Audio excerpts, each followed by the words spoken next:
Você já se perguntou o que realmente acontece quando fechamos os olhos para este mundo? Quando damos nosso último suspiro, para onde vamos? Céu ou inferno? Hoje vamos juntos explorar uma das maiores perguntas da humanidade, com o coração aberto e a alma atenta. Se inscreva no nosso canal, deixe seu like de gratidão e fique conosco até o final. Imagine por um momento no céu um lugar onde a paz reina, onde não há mais dor nem sofrimento, onde cada lágrima é enxugada e somos finalmente completos, preenchidos por um amor indescritível. Muitos acreditam que o céu é o destino final para aqueles que viveram uma vida justa, que buscaram a Deus com sinceridade e que aceitaram o seu amor em suas vidas. Com certeza, essa é a esperança de muitos de nós. A promessa de um lugar onde finalmente encontraremos a verdadeira paz, onde estaremos na presença daquele que nos criou, aquele que conhece cada parte de nós, mesmo os segredos mais profundos. Mas e o inferno? O que é o inferno? Um lugar de tormento eterno, onde a alma se encontra em um estado de angústia e separação completa de Deus. Um destino para aqueles que rejeitaram o amor divino, que escolheram caminhar por caminhos tortuosos, longe da luz. É um pensamento assustador, não é? A ideia de que nossas escolhas aqui na Terra podem nos levar a um lugar de dor eterna. Mas antes que o medo tome conta do coração, é importante refletirmos o que Deus realmente quer para nós. Qual é o seu plano para nossas almas? Deus nos ama tanto que Ele deu o seu único Filho, Jesus Cristo, para que nós não precisássemos experimentar essa dor eterna, para que tivéssemos a chance de escolher o céu e de escolher a vida eterna ao lado dele. Mas essa escolha, ela é nossa. Cada ação, cada palavra, cada decisão que tomamos aqui molda o nosso destino. Então, o que acontece quando morremos? Céu ou inferno? A verdade é que depende de como vivemos nossas vidas, de como nos relacionamos com Deus e com os outros. Mas uma coisa é certa: Deus não deseja que ninguém se perca. Ele nos ama constantemente para a sua luz, para o seu amor. E você? Que escolha você tem feito? Tem caminhado na direção da luz, do amor, da esperança? Ou tem se afastado, deixado que as trevas te envolvam? O momento de decidir é agora. Não deixe para depois. O destino da sua alma está em suas mãos. Mas nunca esqueça que Deus está sempre pronto para te guiar de volta ao caminho certo. Então, se você deseja se reconciliar nesse dia, ou até mesmo aceitar Jesus como seu único e suficiente Salvador, fique até o final desse vídeo que eu vou fazer uma oração por você. A Bíblia oferece uma visão rica e multifacetada sobre a vida após a morte, abordando o tema em várias passagens, que se divide principalmente entre o Antigo e o Novo Testamento. A compreensão cristã da vida após a morte evoluiu ao longo das Escrituras, com uma visão mais desenvolvida no Novo Testamento, centrada na ressurreição e na vida eterna. No Antigo Testamento, a ideia de vida após a morte não é tão detalhada ou enfatizada quanto no Novo Testamento. As crenças sobre o que acontece após a morte evoluíram ao longo do tempo, mas algumas passagens dão pistas sobre a visão antiga. No Antigo Testamento, a palavra hebraica Sheol é frequentemente mencionada como o destino dos mortos. Sheol é descrito como um lugar sombrio, uma espécie de reino dos mortos, onde todas as almas vão independentemente de seu comportamento em vida. É um estado de existência sombria, onde não há alegria ou louvor a Deus. Por exemplo, em Salmos 6,5 é dito: pois na morte não há lembrança de ti, no Sheol quem te louvará? Ressurreição e esperança. No entanto, há passagens no Antigo Testamento que começam a sugerir a esperança de uma ressurreição e de uma vida após a morte, mas significativa. Em Isaías 26:19, por exemplo, lê-se: os teus mortos viverão, os seus cadáveres ressuscitarão. Despertai e exultai, vós que habitais no pó, porque o teu orvalho é como o orvalho das plantas, e a terra lançará de si os mortos. Enoque e Elias, Gênesis 5:24 e 2 Reis 2:11 são figuras que não experimentaram a morte, como os outros, pois foram levados diretamente por Deus. Esses casos são únicos e foram interpretados como uma sugestão de que existe uma outra realidade, além da morte física. O Novo Testamento traz uma visão muito mais clara e elaborada da vida após a morte, com o foco na ressurreição de Jesus Cristo e as promessas de vida eterna para aqueles que creem nele. A ressurreição de Jesus é o evento central do Novo Testamento. É vista como a garantia de que os crentes também ressuscitarão após a morte. Em 1 Coríntios 15, 20 e 22, Paulo escreve: mas de fato Cristo ressuscitou dentre os mortos e foi feito as primícias dos que dormem, porque assim como a morte veio por um homem, também a ressurreição dos mortos veio por um homem. Pois como em Adão todos morrem, assim também em Cristo todos serão vivificados. Jesus fala frequentemente sobre a vida eterna, prometendo-a a todos o que creem nele. Em João 3,16, talvez uma das passagens mais conhecidas, ele diz: porque Deus amou o mundo de tal maneira que deu seu Filho unigênito, para que todo aquele que nele crê não pereça, mas tenha a vida eterna. A vida eterna é descrita como uma existência plena na presença de Deus. No Novo Testamento, o céu é descrito como lugar de recompensa e paz eterna para os justos, enquanto o inferno é retratado como lugar de punição eterna para os ímpios. Jesus fala sobre o inferno em várias ocasiões usando a palavra Gena, uma referência ao Vale de Inom, um lugar fora de Jerusalém, associado à queima de lixo e sacrifícios pagãos, para descrever um lugar de tormento eterno. Por exemplo, em Mateus 25:46, Jesus afirma: e estes irão para o castigo eterno, mas os justos para a vida eterna. A Bíblia também fala sobre o juízo final, quando todos os seres humanos serão ressuscitados e julgados por Deus. Em Apocalipse 20, 12 e 15 é descrito: vi também os mortos, grandes e pequenos, em pé diante do trono, e abriram-se os livros. Então outro livro foi aberto, o livro da vida. Os mortos foram julgados, segundo os que tinham feito, conforme estava registrado nos livros. E se alguém não foi encontrado escrito no livro da vida, este foi lançado no lago de fogo. A visão final da vida após a morte no Novo Testamento é a criação de um novo céu e uma nova terra, onde Deus habitará com seu povo para sempre. Apocalipse 21, 1 ao 4 descreve essa visão gloriosa. Vi um novo céu e uma nova terra, pois o primeiro céu e a primeira terra tinham passado, e o mar já não existia. Ele enxugará dos seus olhos toda lágrima. Não haverá mais morte, nem tristeza, nem choro, nem dor, pois a antiga ordem já passou. Aqui estão alguns fatos da Bíblia. As crenças cristãs, elas nos ensinam sobre o que acontece quando o espírito sai do corpo. Quando uma pessoa morre, a Bíblia descreve que a morte como a separação do espírito do corpo. Em Eclesiastes 12:7 está escrito: e o pó volte à terra, como era, e o espírito volte a Deus que o deu. Isso indica que o corpo físico retorna ao pó, enquanto o espírito volta para Deus. Após a morte, o espírito entra imediatamente em um estado de consciência na realidade espiritual.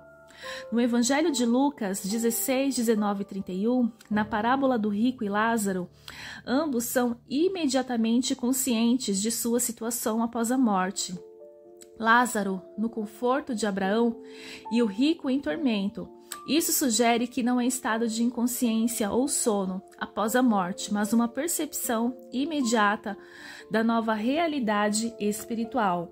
O destino eterno do espírito é selado no momento da morte, de acordo com Hebreus 9:27. E assim como os homens, está ordenado morrer uma só vez, vindo depois disso o juízo. Isso implica que após a morte não há uma segunda chance de mudar o destino eterno. O espírito segue imediatamente para o destino que corresponde à sua vida terrena, seja céu ou inferno. Embora o juízo final aconteça no fim dos tempos, acredita-se que há um juízo pessoal imediato, que determina para onde o espírito vai após a morte. Em 2 Coríntios 5:8, Paulo menciona estar ausente do corpo e presente com o Senhor, o que indica que os justos vão imediatamente para a presença de Deus após a morte. Para aqueles que rejeitaram a Deus, a Bíblia sugere que eles vão para um lugar de tormento, como o rico na parábola de Lázaro. Embora o espírito esteja separado do corpo após a morte, a Bíblia promete que no fim dos tempos haverá uma ressurreição dos mortos. Em 1 Tessalonicenses 4:16, 17, Paulo escreve: porque o Senhor mesmo descerá do céu, e os mortos em Cristo ressuscitarão primeiro.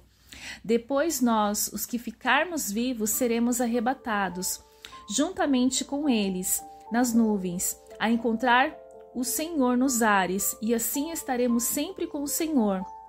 Isso indica que, embora o espírito esteja com Deus, ou separado dele imediatamente após a morte, haverá uma reunificação com o corpo glorificado no futuro. A saída do espírito do corpo marca o início de uma nova realidade espiritual, onde o destino eterno é determinado e a consciência continua. A Bíblia ensina que essa transição é significativa e definitiva, com a promessa da ressurreição para aqueles que estão em Cristo. Preparar-se para a vida após a morte é uma questão central na fé cristã, que envolve não apenas crenças espirituais, mas também ações e atitudes práticas durante a vida. A Bíblia oferece orientações claras sobre como devemos nos preparar para este momento inevitável. A preparação envolve viver de maneira que reflita a fé em Deus e compromisso com seus ensinamentos. Aqui estão os principais aspectos dessa preparação. O primeiro e mais importante passo para se preparar para a vida após a morte é aceitar Jesus Cristo como Senhor e Salvador. A Bíblia ensina que a salvação e a vida eterna só podem ser alcançadas por meio de Cristo. Em João 4,6, Jesus diz: eu sou o caminho e a verdade e a vida, e ninguém vem ao Pai senão por mim. A aceitação de Jesus envolve reconhecer que somos pecadores, acreditar que Ele morreu por nossos pecados e ressuscitou, e entregarmos nossas vidas a Ele. Arrependimento é um aspecto fundamental na preparação para a vida após a morte. Em Atos 3,19, Pedro prega: arrependei-vos, pois, e convertei-vos, para que sejam apagados os vossos pecados. Arrepender-se significa mudar de direção, afastar-se do pecado e viver de acordo com os princípios de Deus. Isso envolve confessar os pecados a Deus, pedir perdão e fazer um esforço consciente para viver de maneira justa e piedosa. A vida cristã é uma jornada contínua de seguir os ensinamentos de Cristo. Em Mateus 7,21, Jesus diz: nem todo que me diz Senhor, Senhor entrará no reino dos céus, mas aquele que faz a vontade de meu Pai, que está nos céus. Isso significa que a fé verdadeira é acompanhada por ações. Devemos amar a Deus acima de tudo, amar o próximo como a nós mesmos, praticar a justiça, mostrar misericórdia e viver em humildade e obediência a Deus. A oração é essencial para manter uma relação íntima com Deus, o que é crucial para a preparação espiritual. Em 1 Tessalonicenses 5,17, Paulo nos exorta a orar sem cessar. A oração nos conecta a Deus, nos permite buscar sua vontade para nossas vidas, receber direção e força e nos mantermos firmes na fé. Além disso, a leitura é meditação das Escrituras, fortalece nosso entendimento de como viver uma vida que agrada a Deus. A vida cristã não está isenta de dificuldades, mas é importante perseverar na fé, mesmo diante das adversidades. Em Tiago 1,12 lemos: bem-aventurado o homem que suporta com perseverança a provação, porque depois de ter sido aprovado, receberá a coroa da vida, que o Senhor prometeu aos que o amam. Perseverar significa manter a fé em Deus, confiar em sua bondade e justiça e continuar a seguir seus caminhos, independentemente das circunstâncias. A vida cristã é fortalecida pela comunhão com outros crentes. A Bíblia nos exorta a não abandonarmos a nossa congregação, como está em Hebreus 10:25. Não deixemos de congregar-nos, como é costume de alguns. Antes, façamos admoestações, e tanto mais quanto vedes que o dia se aproxima. A comunidade cristã nos oferece apoio, encorajamento e correção, ajudando-nos a permanecer firmes na fé. Jesus nos deu a grande comissão. Em Mateus 28, 19 e 20, ide, portanto, fazeis discípulos de todas as nações, batizando-os em nome do Pai e do Filho e do Espírito Santo, ensinando-os a guardar todas as coisas que vos tenho ordenado. Parte da preparação para a vida após a morte é compartilhar o Evangelho e ajudar outros a se prepararem também. Devemos ser testemunhas de Cristo e levar sua promessa de salvação ao mundo. A preparação para a vida após a morte envolve viver com a esperança da ressurreição e a expectativa do retorno de Cristo. Em Filipenses 3, 20 e 21, Paulo escreve: mas a nossa cidade está nos céus, de onde também esperamos o Salvador, o Senhor Jesus Cristo, que transformará o nosso corpo abatido para ser conforme o seu corpo glorioso. Essa esperança nos motiva a viver de maneira que glorifique a Deus, sabendo que este mundo não é nosso lar final. Preparar-se para a vida após a morte é um processo contínuo de crescimento espiritual, fidelidade a Deus e viver de acordo com os ensinamentos de Cristo. Envolve aceitar a salvação oferecida por Jesus, arrepender-se dos pecados, viver de maneira justa, manter uma relação íntima com Deus através da oração e da palavra, perseverar nas dificuldades e compartilhar a fé com outros. Vivendo dessa forma, podemos ter a confiança de que estamos prontos para a vida eterna na presença de Deus. A parábola do rico e do pobre Lázaro, narrada por Jesus em Lucas 16, 19 ao 30, é uma das histórias mais impactantes e profundas do Novo Testamento.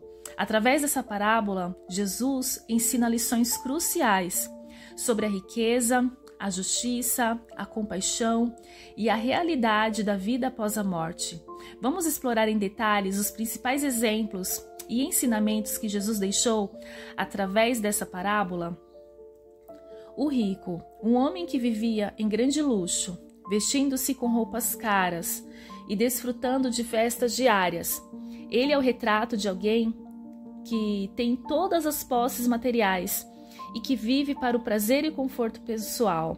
Lázaro, o pobre, um mendigo chamado Lázaro, que estava coberto de feridas e que ficava à porta do rico, desejando se alimentar das migalhas que caíam da mesa do rico. Lázaro era tão desamparado que até os cães vinham lamber suas feridas. Ambos morreram e seus destinos são drasticamente diferentes. Lázaro é levado pelos anjos ao seio de Abraão, um lugar de conforto e descanso. O rico é enterrado e encontra-se em tormento no Hades, inferno, onde clama por alívio e ajuda. O rico vê Lázaro ao lado de Abraão e pede que Lázaro venha aliviar seu sofrimento com uma gota de água. Abraão responde que é impossível, pois há um grande abismo entre eles, separando os destinos eternos. O rico então pede que Lázaro seja enviado para avisar seus irmãos, mas Abraão diz que ele já tem Moisés e os profetas, e que se não os ouvem, não se convenceriam, nem mesmo se alguém ressuscitasse dos mortos. Jesus usa a figura do rico para mostrar como a riqueza pode criar uma falsa sensação de segurança e autossuficiência.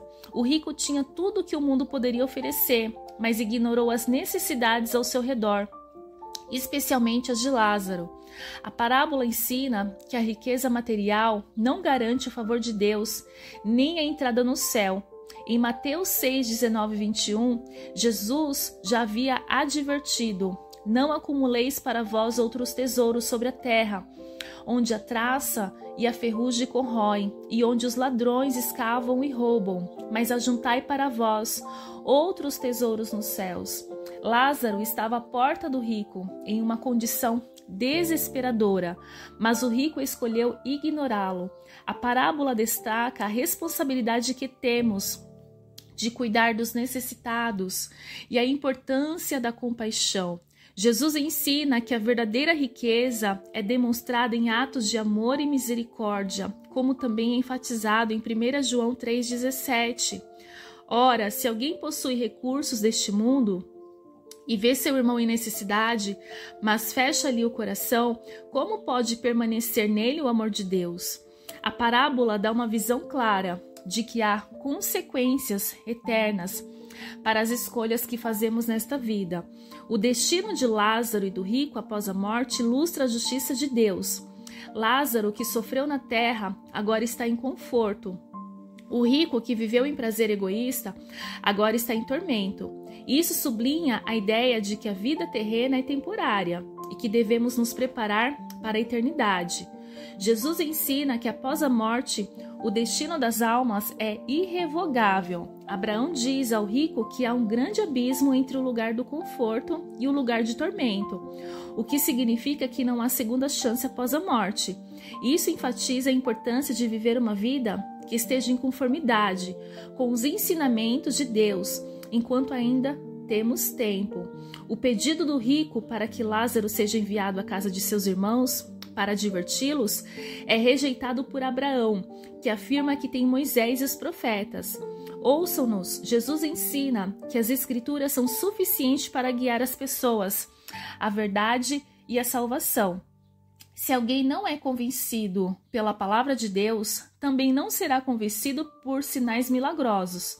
Isso reforça a importância de valorizar e obedecer às escrituras como a fonte de verdade e instrução para a vida.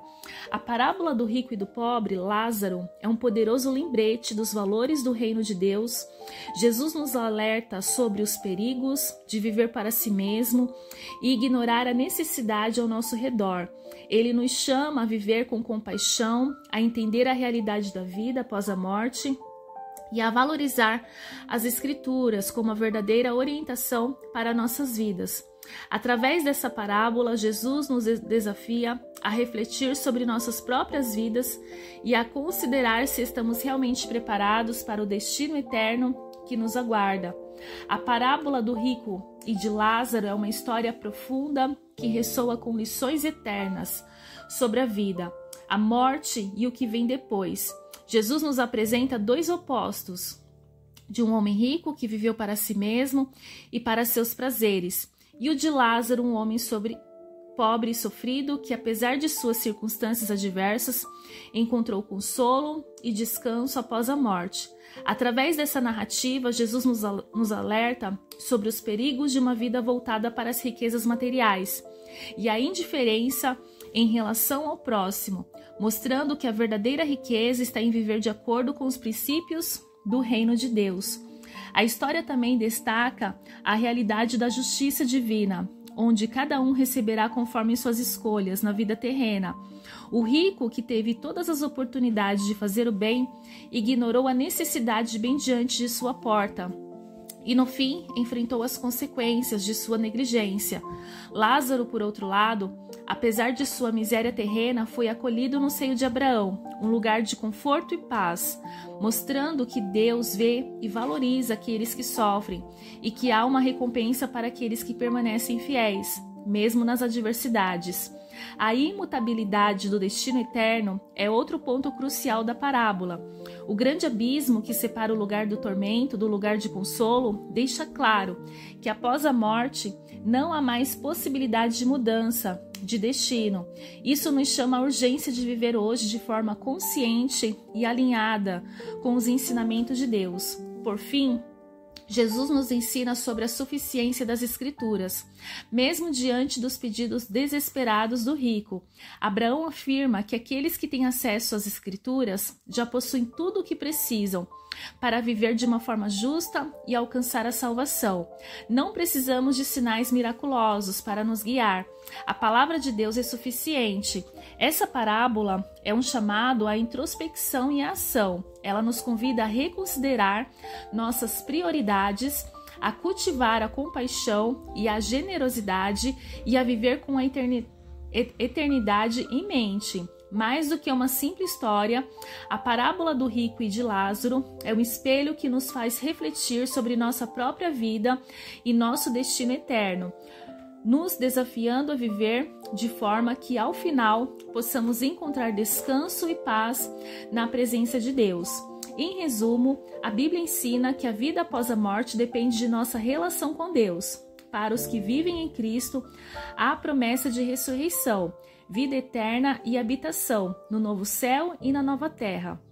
Para os que rejeitam a Deus, a Bíblia adverte sobre o perigo do inferno e do juízo final. O foco bíblico é que a morte não é o fim, mas uma transição para uma nova realidade espiritual, onde cada um colherá os frutos de suas escolhas na vida. E para você que ficou até o final e que deseja se reconciliar ou até mesmo aceitar Jesus, eu quero orar por você. Senhor Altíssimo Deus e Eterno Pai, neste momento, Senhor, nós queremos te agradecer por essa rica oportunidade.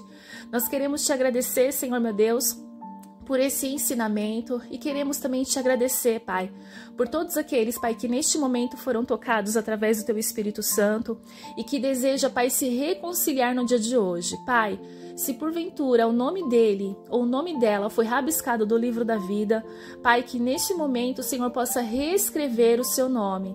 Pai, segurando nas tuas mãos, dando força, restaurando, renovando e recebendo, Senhor Jesus, este momento que está sendo conectado com os céus de uma forma gloriosa e especial.